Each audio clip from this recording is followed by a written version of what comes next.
कालपर्यंत रील्समध्ये हसणारा चेहरा आज संपूर्ण महाराष्ट्राला अश्रू देऊन गेला.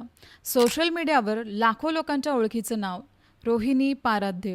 ग्रामीण जीवनशैली, गावरान खाद्य संस्कृती आणि कौटुंबिक विषयांवरील व्हिडिओंमुळे रोहिणी पाराध्य आणि त्यांचे पती निलेश पाराध्य हे महाराष्ट्रातील सोशल मीडिया विश्वात लोकप्रिय झाले होते.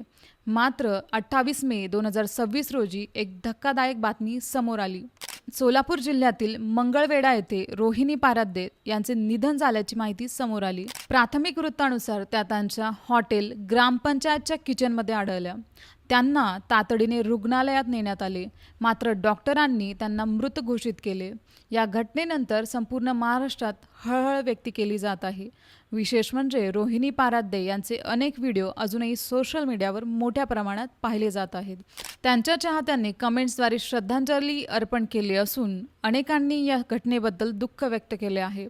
दरम्यान या प्रकरणाचा पोलिसांकडून तपास सुरू आहे. मृत्यूमागील नेमके कारण अद्याप अधिकृतपणे जाहीर करण्यात आलेले नाही. त्यामुळे सोशल मीडियावर फिरणाऱ्या अपुष्ट चर्चांवर विश्वास न ठेवण्याचे आवाहन केले जात आहे. एका सामान्य कुटुंबातून सोशल मीडियावर लोकप्रियता मिळवणाऱ्या रोहिणी पाराध्य यांचा अचानक झालेल्या निधनामुळे त्यांचे चाहते आणि स्थानिक नागरिक हादरले आहेत.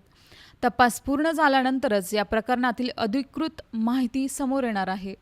कॅमेऱ्यासमोर दिसणाऱ्या व्यक्तीचे आयुष्य आणि त्यामागील वास्तव यामध्ये अनेकदा फरक असतो.